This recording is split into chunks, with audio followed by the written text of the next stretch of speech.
उन्होंने क्या बतलाया? दया प्रधानाय। किसके लिए? जिसके हृदय में दया है, जिसका हृदय किससे भरा हुआ है? दया से भरा हुआ है। ऐसे दया प्रधान पुरुष को स्वयं देवता भी नमस्कार करते हैं। एक नगर था जिसमें एक सेठ जी रहा करते थे और उनकी बहुत ख्याति थी, बहुत प्रसिद्धि थी। और ख्याति और प्रसिद्धि का कारण यह था कि जो वो सेठ जी थे वो बहुत बड़े धर्मात्मा थे, धर्मात्मा पुरुष थे। नित्य जिन देव के दर्शन करते थे, अभिषेक करते थे, पूजन करते थे, न्याय और नीति से धन का उपार्जन करते थे और संसार के प्राणियों के प्रति उनका हृदय दया से भरा हुआ था। हमेशा परोपकार में लगे रहते थे और जितने भी अच्छे अच्छे गुण हैं वो सब किसके अंदर थे? उन सेठ जी के अंदर। तो नगर में उनकी बहुत प्रतिष्ठा थी और जितने उनके गुण महान थे उतना ही वे तन के भी अतिशय रूपवान थे।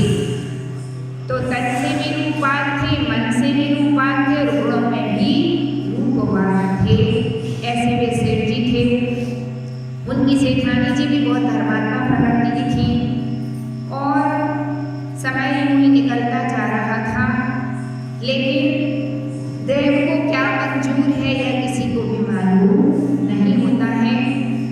एक बार की बात है, उस नगर में जो राजा और रानी रहते थे, तो जो रानी थी उसकी दृष्टि कुछ अच्छी नहीं थी।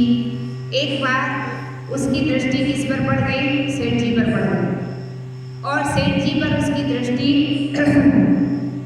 जैसे ही पड़ी तो वह सेठ जी पर क्या हो गई? मोहित हो गई।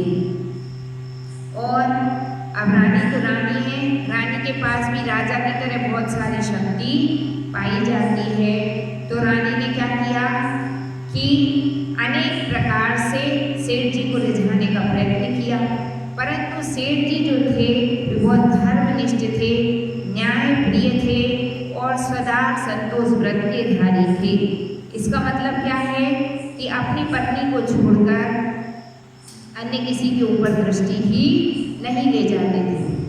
तो अनेक प्रयास करने पर भी सेठ जी बिल्कुल भी विचले नहीं हुए।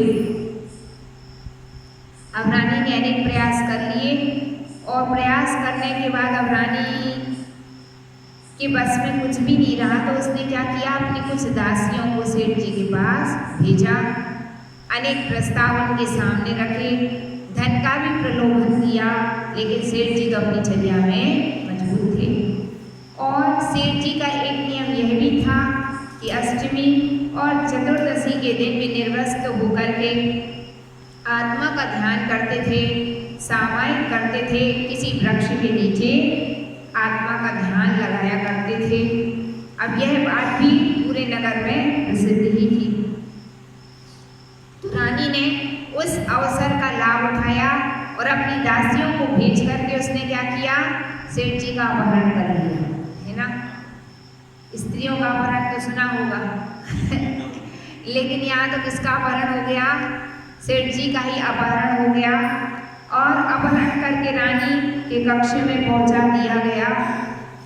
परंतु सेठ जी अपने आसन से, अपने ध्यान से बिल्कुल भी विचले नहीं हुए, अपनी आत्मा के ध्यान में ही निमग्न रहे।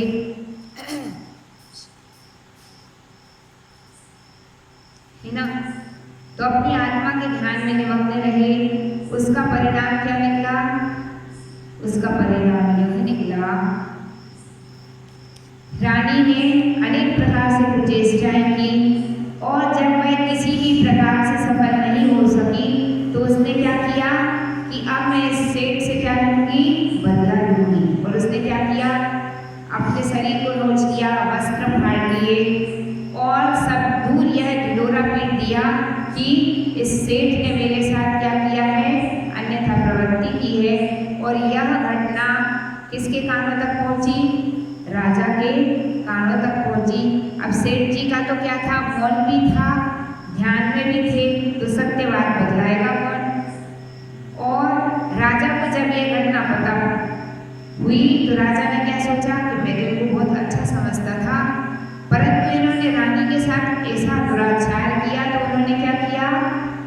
अपने सिपाहियों को आदेश दिया कि इस सेठ को कहाँ चढ़ा दिया जाए, सूली पर चढ़ा दिया जाए। सूली पर चढ़ाने की पूरी तैयारियां हो गई। फिर भी उपसर्ग जानकर सेठ जी ने क्या किया, अपने ध्यान को बिल्कुल भी खोला नहीं, ना अपनी सत्यता को स्थापित करने का कोई पुरुषार्थ किया। क्यों? और किस में लीन हो गए, अपनी आत्मा के ध्यान में, और पंच परमेष्ठी का स्मरण करने लग गए, पंच प्रभु का स्मरण करने लग गए कि भगवान अब सत्य तो आप जानते हैं, मेरी रक्षा कौन करेगा, आप ही करेंगे। और पंच नमस्कार मंत्र का निरंतर मन में स्मरण चल रहा था। नमो नमो सिद्धाणं नमो आयतीयाणं नमो वज्रायाणं नमो तो ऐसे पुरुष देवताओं के द्वारा भी क्या होते हैं, नमस्कृत्य। कौन से पुरुष? जो प्रभु का आश्रय ग्रहण कर लेते हैं, जो परमात्मा के नाम का निरंतर क्या करते हैं, स्मरण करते हैं, परमात्मा का नाम निरंतर लेते रहते हैं, भगवान की स्तुति में लगे रहते हैं, और वीतराग प्रभु में ही जिनका मन रम रहा है। ऐसे सेठ जी ने तो अपने आप को किसके लिए समर्पित कर दिया कि भगवान अब मेरी नैया तो किसके हाथ में है, आपके हाथ में है। और उन्होंने अपने ध्यान को बिल्कुल भी खोला नहीं। सूली पर चढ़ाने की तैयारी हो गई थी। सूली पर चढ़ाने के लिए जैसे ही सेठ जी को सूली पर चढ़ाया जाने लगा तो सूली जो थी वो किसमें बदल गई, सिंहासन में बदल गई। और स्वर्ग के देवताओं ने आकर सिंहासन बनाया, ऊपर से पुष्पों की वर्षा प्रारंभ कर दी, और आकाश में खड़े हुए देव क्या कहने लगे, जय जय जय जय की ध्वनि होने लगी। एक मनुष्य का सत्कार कौन कर रहा है, स्वर्ग के देवता। कितनी बड़ी बात है, एक मनुष्य का सत्कार कौन कर रहा है, स्वर्ग के देवता। जब यह बात राजा के कानों में पड़ी तो फिर राजा ने क्या किया, साक्षात वहां उपस्थित होकर सेठ जी के चरणों में प्रणाम करके उनसे क्षमा याचना की। और वे सेठ कौन थे, सेठ सुदर्शन, है ना, जिनका नाम पूरे इतिहास में विख्यात है। ऐसे वे सेठ सुदर्शन हुए जिन्होंने किसकी स्तुति की, परमात्मा की स्तुति की। वे कैसे थे, दया प्रधान उनका हृदय था, और जिसका हृदय दया से भरा हुआ है उसी के हृदय में परमात्मा का निवास होता है। और जिस हृदय में परमात्मा का निवास होता है उसी हृदय में क्या होता है, उसी के चरणों में स्वर्ग के देवता भी नमस्कार करते हैं। तो प्रश्न किया गया था कि देवों के द्वारा किसे अच्छी तरह से नमस्कार किया जाता है, तो जो पंच प्रभु की आराधना में लगा रहता है, सच्ची और अच्छी राह पर चलता है, देवता भी उसके चरणों में क्या करते हैं, नमस्कार। कहने का तात्पर्य यह है, आप अपने आप को कैसा समझते हैं, एक साधारण मनुष्य के विशेष साधारण मनुष्य समझते हैं। लेकिन जितने भी विशेष पुरुष हुए हैं, महापुरुष हुए हैं, है ना, वो आसमान से नहीं टपके। कहाँ पर थे वो, धरती पर ही हुए हैं। फर्क कितना है उन लोगों में और हम में, क्या अंतर है, सिर्फ इतना अंतर है कि उनने अपने सदाचरण के द्वारा, अच्छे आचरण के द्वारा अपने जीवन को पावन और पुनीत बना लिया, है ना। यदि व्यक्ति चाहे तो अपने जीवन को और अपने आप को बहुत महान भी बना सकता है। ये सब किसके हाथ में, हमारे हाथ में कि दूसरों के हाथ में। हम चाहें तो कितने भी बुरे मनुष्य भी बन सकते हैं, हम चाहें तो कितने भी अच्छे मनुष्य बन सकते हैं, लेकिन यह निर्णय किसको करना, हमें क्या करना है, इसका निर्णय किसको करना पड़ेगा, पड़ोसी नहीं करेगा। इसका डिसीजन किसको लेना पड़ेगा, मुझे। यदि मुझे अच्छा बनना है तो तदनुरूप कार्य करने पड़ेंगे, और अच्छा बनने के लिए किस राह पर चलना पड़ता है, उस राह पर चलने का क्या करना पड़ेगा, पुरुषार्थ करना पड़ेगा। तो सेठ सुदर्शन भी आसमान से नहीं, माँ के गर्भ से आए थे, लेकिन उन्होंने न्याय, नीति, सदाचार को अपने जीवन में अपनाया, परमात्मा की भक्ति की, और पितृभाव उसी भाव से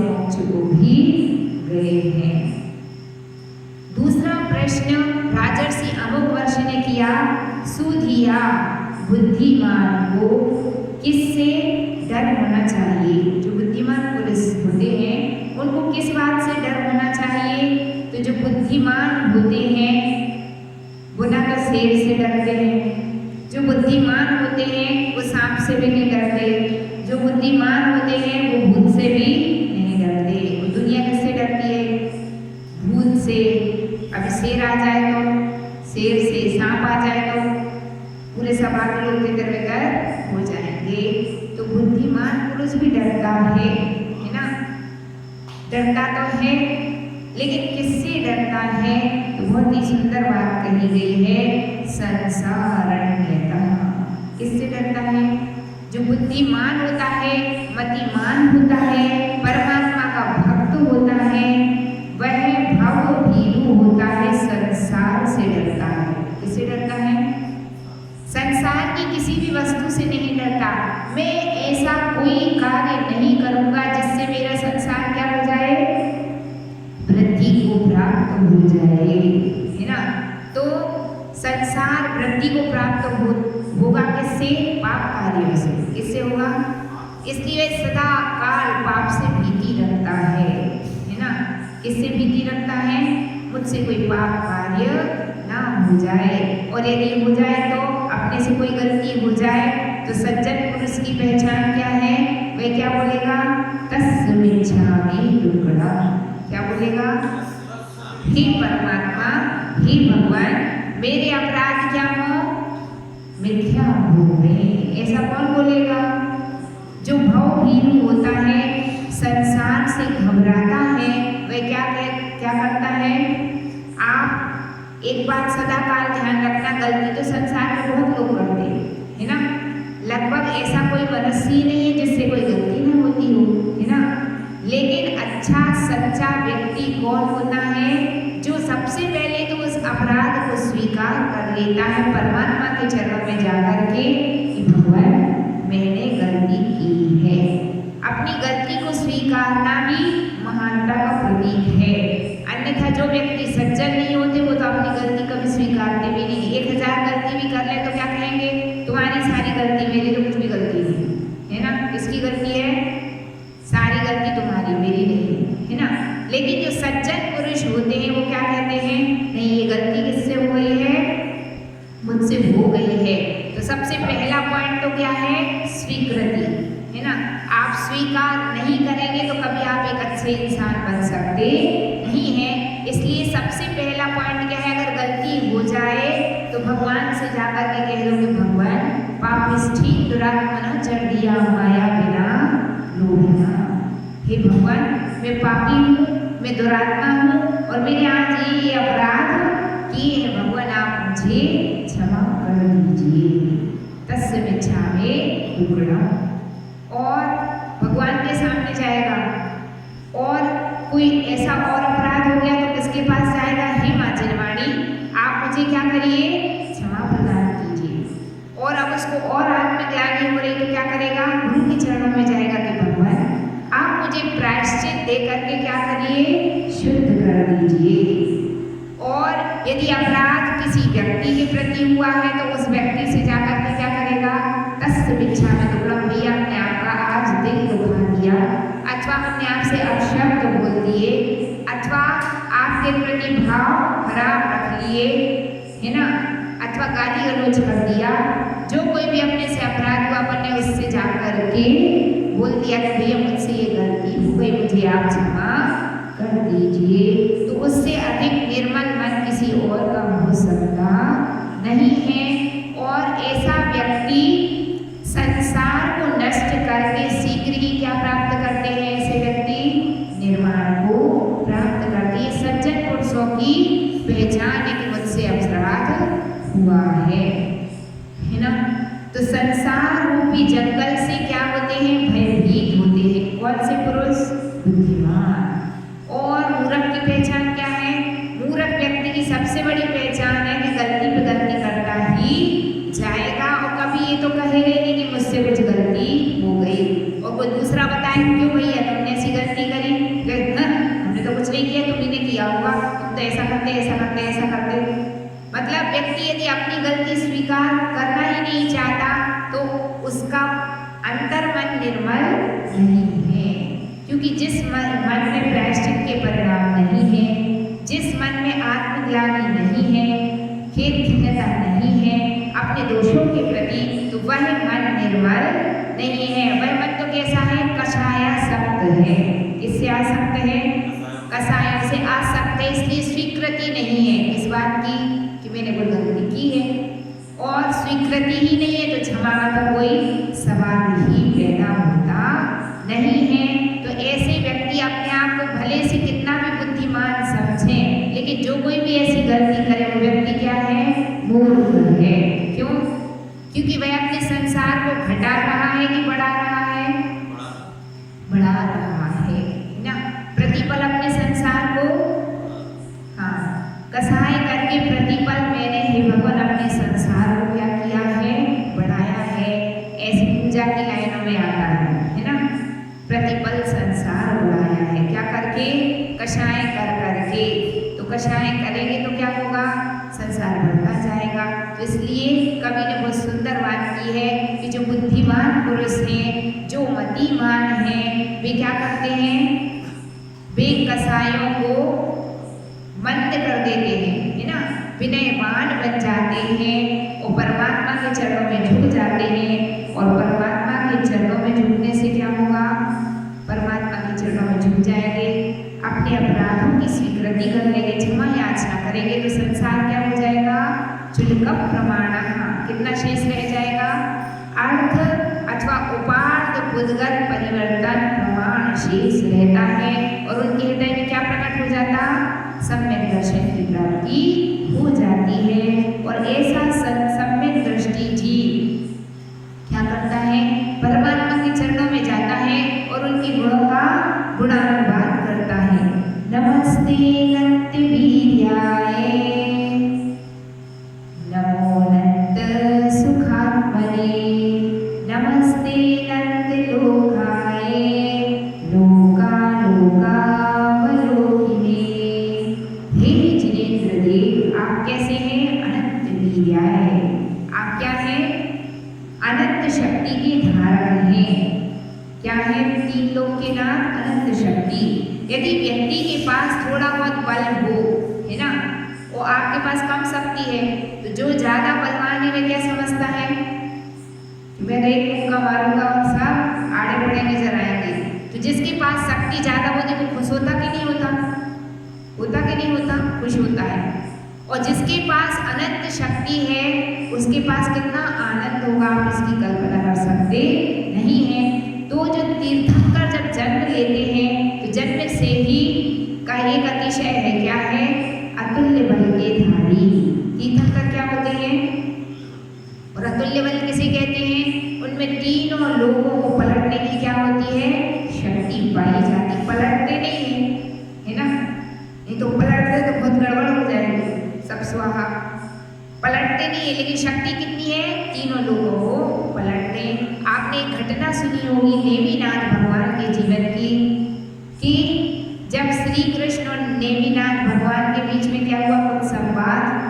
तो नेमिनाथ भगवान श्री कृष्ण को क्या लगा? मैं ज्यादा शक्ति संपन्न है ना। तो नेमिनाथ भगवान ने क्या करा?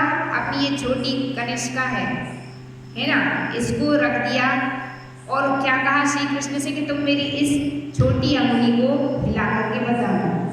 जबकि श्री कृष्ण भी क्या होते हैं? अर्धचक्री हैं। नारायण क्या होते हैं? अर्धचक्री, 3 खंड के अधिपति होते हैं। उनके पास भी बहुत शक्तियां होती हैं, अनेक हाथियों के बराबर वाले, लेकिन फिर भी तीर्थंकर की एक कनिष्का को भी वे हिला पाए। पूरा जोर लगा लिया, पसीने पसीने हो गए। कौन? श्री कृष्ण। परंतु तीर्थंकर नेमिनाथ की एक अंगुली को भी हिला नहीं पाए। और आप कल्पना कर लीजिए कि तीर्थंकरों के पास कितनी शक्ति होती है। उनके समय में उनके समान शक्ति का धारक कोई भी अन्य होता नहीं है। तो हे जिनेंद्र, आप कैसे हैं? अनंत शक्ति के धारक हैं, अनंत सुखात्मने। अगर अपने को थोड़ी सी अनुकूलता मिल जाए तो अच्छा लगता कि बुरा? अच्छा लगता है। अगर आपके पास मकान नहीं है और 3 खंड का मकान बन जाए, इतना पैसा आ जाए तो कैसा लगेगा? अच्छा लगेगा। सोना नहीं है, बहुत सारा सोना मिल जाए कहीं से तो आनंद की पारावार नहीं है ना। अतिशय रूपवान शरीर मिल जाए तो फिर और क्या कहने। 2-4 गाड़ियां खड़ी हो घर के बाहर फिर तो और क्या कहने, है ना। तो ये सब पुण्य से मिलने वाली सामग्री है जिससे आत्मा को थोड़ा थोड़ा सा सुख महसूस होता है, पर वह भी कैसा है? ओरिजिनल सुख नहीं है। किसी के पास कितना भी सुख हो, आप उससे जाकर पूछ लेना कि भैया क्या आप कंप्लीटली हैप्पी हैं, पूरी तरह से सुखी हैं, तो वो भी क्या कहेगा? कहीं ना कहीं तो असंतुष्ट है। चाहे वो टाटा बिरला हो चाहे अंबानी हो, है ना, उनको भी कोई ना कोई बात का क्या है? टेंशन तो है। टेंशन फ्री कोई भी नहीं है संसार में, है ना। एकदम कंप्लीटली टेंशन से रहे तो कोई भी नहीं है। लेकिन जो परमात्मा होते हैं 3 लोक के नाथ, उनके पास ना कोई संकल्प है, ना कोई विकल्प है, ना कोई चिंता है, ना कोई टेंशन है, इसलिए वो कितने सुखी हैं? अनंत सुखी। कितने सुखी हैं? जिसने अपनी आत्मा का आश्रय ले लिया अब उसके पास कितना सुख है? अनंत सुख। दुख का कोई कारण ही उनके पास नहीं है। इसलिए हे परमात्मा, आप अनंत शक्ति के धारक हैं, अनंत सुख से संपन्न हैं। मैं दुखिया संसारी, मैं क्या हूँ? मैं तो दुखिया संसारी हूँ। थोड़ा थोड़ा सुख मिल जाता है, उसी में थोड़ा कभी खुश हो लेता हूँ, कभी खुशी तो कभी गम, है ना। कभी खुशी मिल जाती थोड़ी, कभी दुख मिल जाता, तो बस नाम चल रहा है भगवान। लेकिन हे जिनेंद्र देव, आप क्या हैं? अनंत सुख संपन्न हैं, अनंत सुख स्वरूप है। तो मैं कैसा बनना चाहता हूँ? आपके समान ही बनना चाहता हूँ। अनंत लोकाए, आप कैसे हैं? अनंत दर्शन से संपन्न हैं और लोकालोक अलोकिने, मतलब आप लोक और अलोक संपूर्ण पदार्थों के ज्ञाता होने से क्या है? केवल दर्शन और केवल ज्ञानी। भगवान के 4 गुणों का वर्णन हो गया। क्या है आप?